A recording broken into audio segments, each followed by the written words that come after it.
traigo un tema a desarrollar con ustedes, pero no puedo dejar de referirme a todo lo que he estado observando durante los días que tengo aquí en Colombia, que nomás son dos. Yo no conocía Colombia y han sido reuniones muy ricas, reuniones muy intensas, y sí me gustaría referirme, ¿no?, a esas situaciones. También con la promesa de, como todos los que me antecedieron la palabra, de hacer todo más breve para irnos más rápido. Ya es la hora, la hora difícil, por eso me paro también cuando vayamos a dormir, ¿no?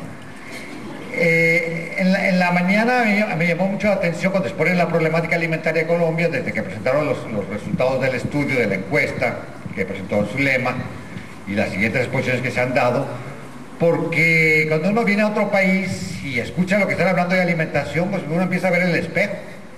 O sea, hay muchas cosas de su realidad que también México las tiene. Pues el problema de la alimentación y el problema del hambre es un problema que está cruzando a todos los pueblos del mundo. Y cuando pues, hablan de aquí en Colombia, digo, pues ahí estaba viendo que estaba en mi país, y ayer que venía en el trayecto de Barranca para acá y que veía la zona, México tiene zonas muy similares a esta, de lo que es el estado de Veracruz y Tabasco, petrolera, ganadera, con amenazas mineras, con palma de coco. Bueno, pues lo mismo lo venía viendo por acá, dije, hay cosas parecidas, ¿no? Somos similares, somos países hermanos y con problemáticas iguales. Y a mí me llamaba la atención cuando decía, bueno, que la problemática nutricional, México sí redujo los problemas de desnutrición, pero eran muy similares a los que presentaban aquí. Pero me puse a pensar, ¿y cómo lo redujo? Si Colombia hiciera lo mismo que hizo México, ¿cuál sería el resultado? Porque las condiciones que ustedes manifestaron en las encuestas son muy similares a las que tenía un poquito atrás México. Y México, ¿cómo se las planteó resolver?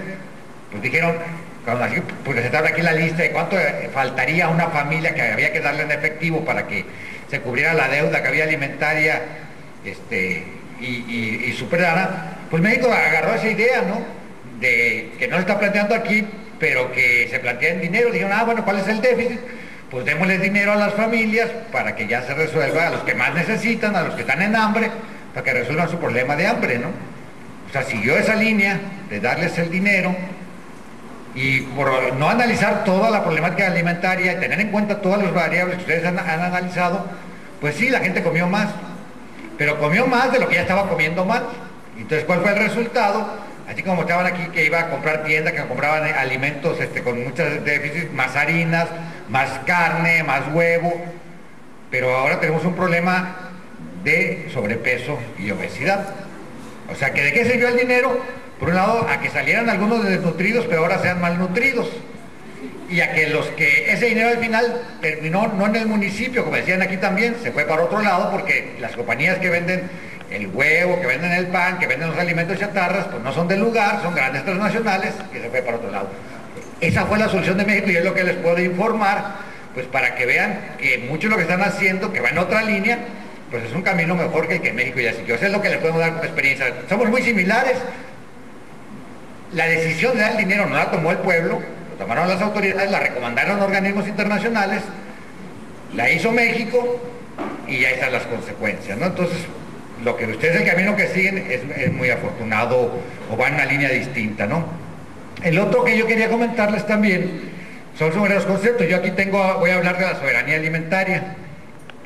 Pero hay en las políticas contra el hambre, principalmente en los últimos 60 años, ahora ya hay 4 conceptos que se han manejado para decidir cómo afrontarlas. El primero fue el de la autosuficiencia alimentaria.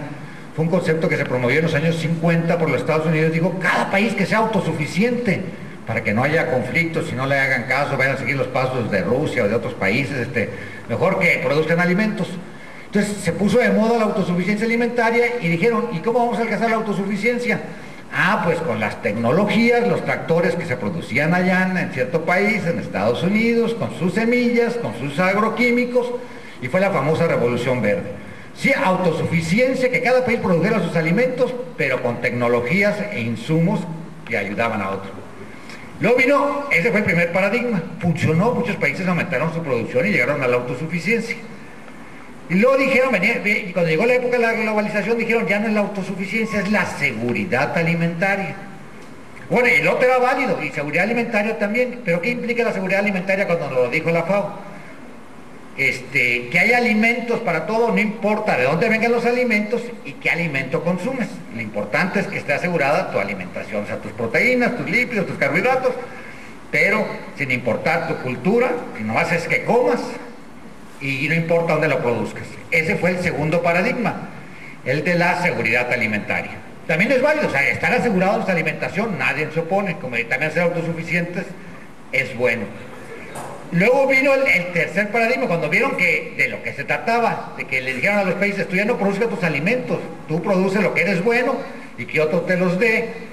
Entonces, cuando se empezó a ver la amenaza que eso iba a significar para las economías campesinas, es que surge el de la soberanía alimentaria, que era que cada pueblo decida qué produce y qué come. Entonces ya venía el tercer paradigma, que se sumaba a los otros dos, que también eran válidos, pero con un concepto distinto. O sea, ya la soberanía alimentaria es que cada quien decida lo que va a comer y lo que va a producir.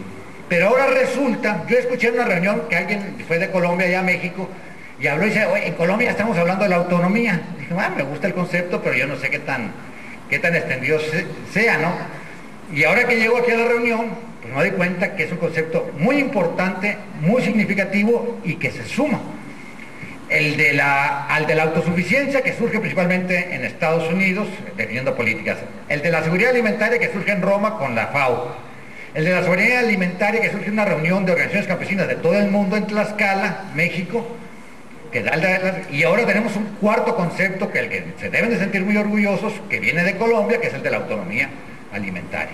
O sea, debemos de tener esos cuatro conceptos, no se contradicen, no dicen lo mismo, están totalmente hermanados, pero vamos evolucionando a un concepto nuevo que debemos de tenerlo en nuestros paradigmas, porque se venza ese flagelo del hambre que causa mucho dolor, que impide que los pueblos se puedan realizar, y que no come no puede realizar todas sus demás necesidades espirituales, culturales, mentales, físicas, porque no hay comida, ¿no? Entonces, ya en el mundo podemos hablar de los cuatro paradigmas de la alimentación, con vamos a decir, el más moderno, porque es el último en que llegó, que es el de la autonomía alimentaria, que yo les hago una felicitación por darlo, y yo lo llevo para que, siempre hablamos a veces de autosuficiencia, seguridad, soberanía, pues agreguemos autonomía alimentaria como el producto que nos da Colombia a todos los pueblos por tener una mejor alimentación. Bueno, ya me pidieron que les hablara después de esta parte que quería expresarles, pues ya de algo de allá para lo que me invitaron, ¿no? Ya me pide la cuenta, ¿no? Si pasamos a la siguiente, bueno, era hablar sobre el derecho de la soberanía, pero con la autonomía alimentaria, que en el que ya dependamos de nuestros propios recursos, de nuestras propias capacidades para alimentarnos. Pasamos a la siguiente. Igual las consideraciones, pues ya hemos hablado aquí, yo les voy a pedir que nos las brinquemos también, son las mismas, las que hay en el hambre en el mundo, que se persiste, de que hay dependencia. De todas maneras, el documento yo lo dejé a Sara Eloísa y se quedan con esto para ver los detalles, para ir avanzando en otras cosas que a mí me gustaría resaltar. Aquí sí me gustaría detenerme, que son los principios de la soberanía alimentaria, que los podemos agregar a todos los otros cuatro paradigmas de la autonomía, autosuficiencia y seguridad, que todas las organizaciones, esto es más o menos de un recuento de lo que se ha buscado, cómo luchamos para tener una mejor alimentación, pues son varios principios. Uno es el reconocimiento del derecho humano a la alimentación, que en todas nuestras legislaciones debe estar ese como un derecho que tenemos todos y que podemos exigir se nos cumpla a través de la justicia de todo ser humano, el derecho a la alimentación. El segundo es el acceso a los recursos naturales y conocimientos para producir alimentos. Eso es un derecho fundamental también. Aquí se ha hablado mucho de la importancia de que tengamos acceso a la tierra. O sea, una de las grandes limitantes, por lo que escuché casi en todas las problemáticas, es que el acceso a la tierra está limitado. O tienen muy poca, o no la tienen, o si la tienen de una manera insegura porque no son propietarios. Eso fue algo que todos expusieron. Entonces, eso que ustedes están planteando, pues en todas las organizaciones campesinas del mundo está establecido que hay que luchar por el acceso a los recursos naturales. O sea, la tierra como uno fundamental, el agua también es un recurso fundamental, y el tercero es la biodiversidad, o sea, las semillas, la fauna y la flora que vamos a utilizar para nuestros alimentos, tenemos que tener acceso a ellos, porque hay tendencias a privatizar, y no se diga los conocimientos por vía de la propiedad industrial, la propiedad intelectual, que pueden ser privados los pueblos de esos recursos para producir esos alimentos. La protección de los recursos naturales, que no tengo que explicarlos aquí, casi todos coincidieron de que es fundamental al producir nuestros alimentos, que protejamos nuestros recursos que son necesarios para la alimentación. Un cuarto también muy importante, a veces los alimentos se les ha dado más importancia a través de los tratados comerciales, de que es regla de comercio, no debes de producir, no debes de apoyar la producción, evita los subsidios, porque son las reglas comerciales, pero se olvidan que los alimentos, antes de que ser mercancías, antes de ser un producto mercantil, son bienes para satisfacer necesidades esenciales del hombre. O sea, privatizar, así como dicen, el agua tiene dueño, el oxígeno, el aire tiene dueño y paga por cada que respiras, pues ya estaríamos todos muertos, porque no nos iba a alcanzar, ¿no? Entonces, los alimentos, si bien pueden producirse como una actividad económica que debe dar un ingreso lícito a todos, siempre hay que tener en cuenta que hay que priorizar que su valor de uso, el que tienen un fin de satisfacer una necesidad esencial del hombre, que es saciar el hambre, ¿no? Entonces, eso es algo que hay que tener en todo, cuando se firme todo tratado, cuando se emita toda regulación, no olvidarse el sentido de un alimento, ¿no? Antes que cualquier otra cuestión económica mercantil. Quinto, que es esencial para todos los pueblos, para México es esencial, para ustedes ha sido también fundamental, la paz social. La paz social, previo para alimentarnos bien, o alimentándonos bien para obtener la paz social, o construyendo nuestra autonomía, nuestra soberanía alimentaria, para que vivamos en paz social. Es un elemento esencial, es un principio que mientras la violencia permea en cualquiera de sus formas, pues nos impide cumplir un derecho fundamental que es el de la alimentación y bajo los paradigmas que hemos mencionado. Y un sexto, que aquí no me queda duda que se está aplicando, que ustedes están convencidos de ello, que es la participación social para definir todas las acciones en materia de alimentación. Entonces, aquí bueno, hay mucha participación social en las propuestas y es un elemento fundamental para que haya políticas. Eso implica que las autoridades, la legislación en términos de la participación social, pues se flexibilice, pero se llega a una democracia más profunda que sea más allá del voto, sino también de que nosotros decidamos mucho de las políticas, de las acciones públicas para resolver la alimentación.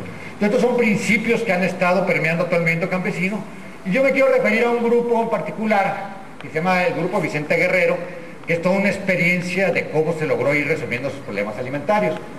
Este grupo forma parte de un movimiento grande que hay en México que se llama Sin Maíz No Hay País. Pero más que hablar de la campaña, que es una campaña de medios para promocionar el maíz, es hablar de lo que está detrás de ello, que es una experiencia campesina como la del Grupo Vicente Guerrero, ¿no?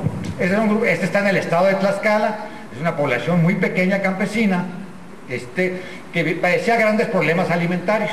O sea, sus terrenos estaban erosionados, habían recibido tecnologías que no eran las apropiadas, producto de Revolución Verde, y al que todo el mundo le decía, mira, es que para ti ya no hay alternativa. Tú estás tan fregado que ni la Revolución Verde te sirven acá, ¿no? Nuestras semillas mejoradas aquí no se dan, nuestro tractor no funciona, tú no tienes agua, tu clima es inapropiado porque no lleve lo suficiente, aunque estaba en una zona templada, es una zona alta, está Vicente Herrero de pino, encino, para que lo ubiquen, que lleguemos a las zonas altas, y nadie le daba futuro a este pueblo. Lo que les queda es aceptar la ayuda, o que se vayan sus hijos a trabajar a las fábricas, o se contraten en otras haciendas para que puedan comer, ¿no? Vamos a las siguientes. Entonces, este grupo decide, llega alguna gente que le promueve que entren a la agricultura intensiva, ven ellos que la agricultura intensiva tiene que ver mucho con el trabajo del suelo. Dicen, si mejoramos el suelo podemos tener una mayor producción, y entonces se enteran de que hay una escuela en Guatemala, la Escuela de Conservación del Suelo de Guatemala, y ellos asisten a esa escuela. Una escuela que quienes dan las clases no son los ingenieros, no son los científicos, sino la manejaban campesinos, que enseñaban a otros campesinos técnicas de cómo mejorar la producción. Entonces ellos cuando van allá a Guatemala, pues dicen, oye, está interesante esto, lo que nos están proponiendo. ¿Qué les proponían? Pues cómo construir terrazas para retener suelo, evitar que la erosión continuara, para retener humedad, que era un problema que tenían ellos que resolver, y además cómo incorporarle materia orgánica al suelo para que mejorara. Pero además se los enseñan, se los muestran los guatemaltecos, campesinos guatemaltecos, y ellos regresan. Y regresan entusiasmados de que sí tienen un futuro si cambian su forma de producir la tierra, y también entusiasmados de que no se necesitan ni los grandes conocimientos, sino una actitud de intercambio de campesino a campesino, que después ya se denominó como toda una metodología de transmisión del conocimiento que se llama CAC, campesino a campesino. Es la metodología de transmitir conocimiento de campesino a campesino. no se cierran al apoyo de otro tipo de conocimiento, pero simplemente la esencia de su trabajo es de campesino a campesino cómo ir mejorando. Ahí está, bueno, el estado de Tlaxcala, ellos muy orgullosos, toda esa maqueta que ven ahí está hecho de puro maíz y ninguno de esos maíces está pintado. O sea, son maíces de diferentes colores que ustedes van a ver ahí. Es en la feria que ellos organizan año con año y bueno, pues ahí ven ese orgullo y de todas las posibilidades que hay en el maíz. Seguimos adelante. Bueno, el origen del problema ya lo mencionaba, seguimos. ¿Qué fue lo que hicieron? Adelante. Los principios, ellos, aquí sí me detengo también, porque ellos han establecido un concepto para su agricultura. Ellos le llaman agricultura sostenible, campesina, indígena. Sostenible porque es una agricultura que practican, que distingue de la de tipo industrial, de la de tipo comercial, porque es sostenible en términos ambientales, o sea, no afecta al medio ambiente, es sostenible en términos sociales porque es apropiable por todo el grupo, económicamente porque no depende de recursos de fuera, o sea, el campesino no tiene que andar comprando insumos de fuera para poderla practicar, entonces hace una agricultura viable, ellos producen sus abonos, ellos producen sus insecticidas, ellos tienen una práctica agroecológica que impide reducir las plagas y por eso es una agricultura sostenible, ¿no? Sus principios, el que se basa esta agricultura, que un autor que trabajó con ellos fue describiendo cuáles son la base fundamental, pues que se usan los recursos locales como base de esa agricultura. O sea, en lugar de ir a buscar plantas, ¿qué hay en el medio ambiente ya de manera natural? Porque eso quiere decir que ya está adaptado, es factible para poder llevar adelante la agricultura y conservar esos recursos, ¿no? El uso de la energía, los sistemas de la Revolución Verde era usar mucha energía que venía del petróleo, o sea, tractores, insumos que implicaban usar mucha energía para poderlos producir, el fertilizante implica un consumo energético, transportar el fertilizante a la finca implica un consumo energético, meter el tractor implica un consumo energético, entonces cambiar el concepto del uso de la energía. Ellos hablan de la solar porque la composta, que se prepara principalmente, pues queda ahí a la intemperie, hacerla de manera rápida y ya tienen el abono, ¿no? Entonces, un cambio en el manejo de la energía. Es mejorar los sistemas agrícolas tradicionales, pero, o sea, es decir, la agricultura que practicaban los pueblos indígenas o la economía campesina es el punto de partida, porque las propuestas modernas dicen, olvídate de todo lo que hacías, toda tu agricultura no funciona, aquí viene la nueva tecnología con el tractor, con los insumos, y esto es lo moderno. Entonces, la propuesta de ellos fue, no, tomemos la agricultura que tú ya tenías y a ver cómo mejoramos esa agricultura que puede ser ancestral.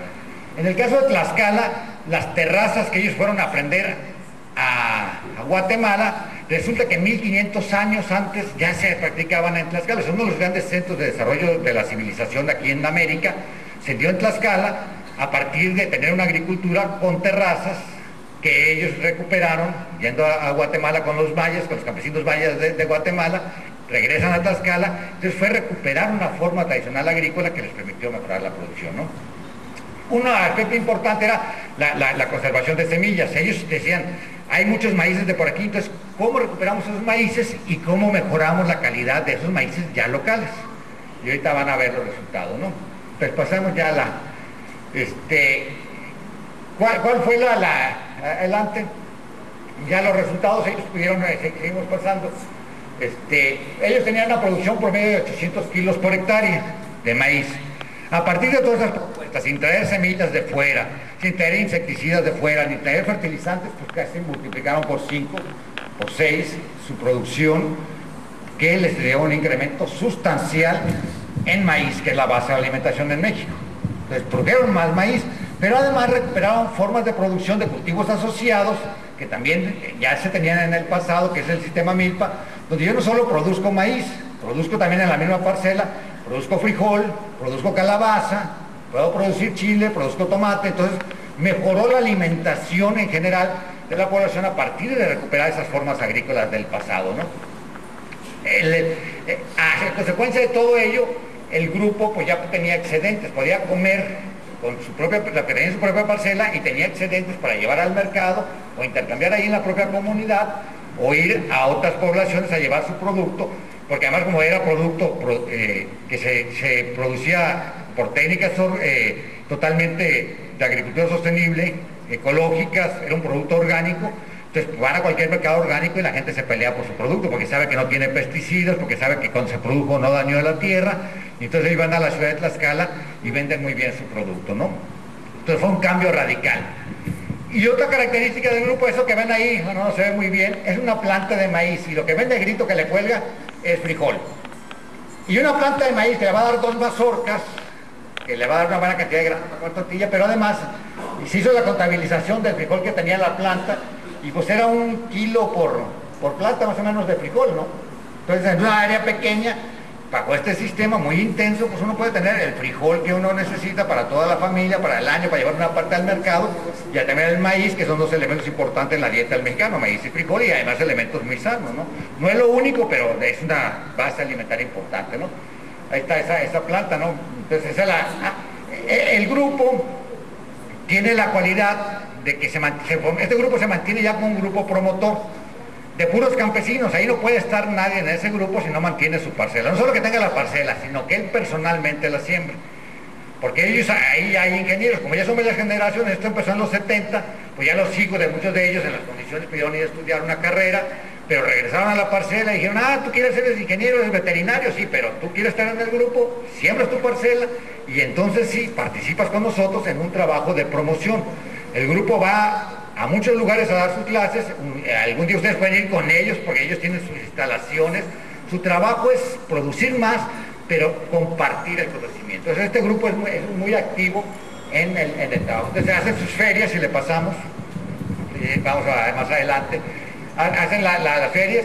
Y una actividad importante fue que además de atender el problema de la producción de alimentos, emprendieron, también les interesó mucho lo que era la parte de salud. Porque en una parcela, ya sea en la agrícola o del traspatio, además de producir alimentos, se pueden producir muchos elementos medicinales, o sea, muchas hierbas que en el conocimiento antiguo pues nos pueden ayudar a resolver problemas de salud. Entonces el grupo promovió mucho la agricultura de traspatio y la utilización de elementos medicinales de la parcela, tanto en la parte agrícola como en la parte del traspatio. Y entonces se prepararon con la gente que sabía, cuando dicen con los brujos de Catemaco, que conocían mucho, es una zona de Veracruz, de una región así muy parecida a esta. Tomaron cursos para que les enseñaran a utilizar las hierbas, otras de las que había en su área, también a recuperar ese conocimiento, usar los temazcal, que es un baño caliente para de eliminar toxinas. Entonces el grupo también tiene mucha actividad en lo que es la parte de la salud, atender la salud, pero a partir también del conocimiento tradicional, del uso de las hierbas para curarlo, ¿no? Y una parte importante ya del grupo es, saben que su principal enemigo para conservar el maíz, pues es el riesgo de que se autoricen en México la siembra de cultivos genéticamente modificados, los transgénicos. O sea, hay la amenaza permanente, las grandes transnacionales de la semilla quieren por fuerza que México autorice la siembra de transgénicos.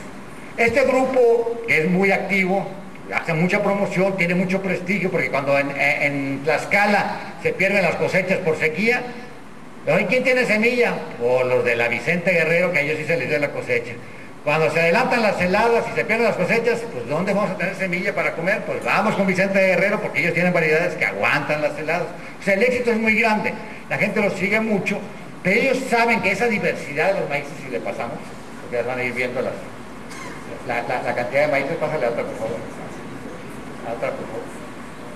Cuando ellos hacen sus ferias y saben que el potencial alimenticio depende de la variedad de maíces, de la variedad de frijoles, de la variedad de calabazas, entonces han puesto mucha atención para que se proteja el maíz y no haya la siembra de transgénicos. Ellos lucharon con ese prestigio, convencieron a una diputada, a un abogado que les ayudara a hacer un proyecto de ley, lo presentaron en el Congreso del Estado de Tlaxcala. El Estado de Tlaxcala viene siendo como un departamento aquí en Colombia, tienen su Congreso, allá son estados libres y soberanos, tienen su legislación propia, para que se aprobara una ley que protegiera los maíces de Tlaxcala como patrimonio alimentario originario de los pueblos, de las comunidades campesinas e indígenas de Tlaxcala, ¿no? Entonces ellos promovieron esa ley para que se aprobara. Y vamos, pásale si quieres para que vean otros. Ese es uno de los maíces de Tlaxcala. Y cada maíz, por su color, muchos dicen, algunos lo ven así medio raro, bueno, el maíz tiene muchas presentaciones y tiene diferentes propiedades de acuerdo no solo a su color, sino a su consistencia. Algunos son buenos para harina, algunos son buenos para atoles, algunos son más duros porque duran más tiempo para que no les haga daño el clima. Entonces, el proteger esta diversidad de maíces, que es un patrimonio no solo de Tlaxcala, sino de todo el mundo, porque a partir de estos maíces se pueden crear muchas formas de producir en los diferentes climas en que se da el maíz para resistencia a enfermedades, sin necesidad de usar los transgénicos. Entonces, para ellos era fundamental evitar que hagan los transgénicos. Logran que esa ley se apruebe, pero como cuando se estaban aprobando, pues entraron los intereses de las transnacionales para que no se aprobara, dijeron, pues vamos a promover también, al margen de la ley en el Estado, que todos los ejidos y comunidades campesinas, esas son variedades de frijol, todas criollas ahí del Estado de Tlaxcala, para que cada ejido, cada comunidad se declare libre de transgénicos. Además de que busquen que por el lado legal hay una protección, hay un aspecto de autorregulación, de decir, la organización, nosotros aquí acordamos que en nuestro territorio, así como decimos aquí, bueno, en la reserva alimentaria, pues no se va a sembrar ningún transgénico, ¿no?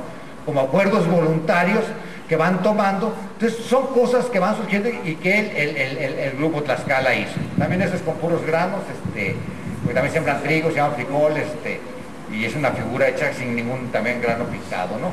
Y son las actividades de su feria, entregan premios. Esas ferias campesinas fueron tan importantes en Tlaxcala y ya van en la 13ª feria, ¿no?, que ha hecho el grupo. Como hay mucha gente de otros estados ha ido a ver, pues ya se empiezan a reproducir las ferias en otros estados de la República para tener tener maíz. Y hay estados como Yucatán, que es una región muy distinta, pero a partir de que hubo 3 años consecutivos que se perdieron las cosechas, se dieron cuenta de la importancia que tenían las ferias, y ahora las ferias, los propios campesinos, ya sin nadie, por su iniciativa de uno que fue y vio la feria, pues llegó y les platicó y empezaron a organizar las ferias para intercambiar semillas, porque el maíz, dicen que el maíz es de las plantas más promiscuas que hay, porque se cruza con todos los demás maíces, ¿no? El maíz es libre, se anda cruzando, pero eso es lo que ha permitido tener tanta variabilidad. Entre maíces se vale y se puede cruzar mucho, entonces el maíz anda cruzando por todos lados. En las ferias la gente llega al campesino, oye, este maíz me gustó, ¿no? Me regalas una semillita, se lleva una mazorquita o le da un puñito de semillas, él llega a su parcela, siembra una hilerita y sabe que la propiedad de ese maíz pues se va a cruzar con el otro porque le gustó el color, porque le gustó el sabor, porque le gustó el tamaño, le platicó que además el viento no lo tumbaba. Entonces todas esas cosas en el intercambio campesino y en la lucha de los campesinos de Tlaxcala, pues es la que nosotros le queremos platicar como un ejercicio de soberanía alimentaria, de autonomía alimentaria, porque ahora también son autónomos. Hay que decir que los colombianos les van a decir que agreguen una más, que la autonomía. Y bueno, pues, están en la campaña. Yo les dejo, esto ya es la campaña de Día Nacional del Maíz, de una campaña que nos llamamos Sin Maíz no hay país, ¿no? Así se llama la campaña nacional. Es una campaña que le integran artistas, académicos, organizaciones campesinas. Sí, son para acá, ¿no?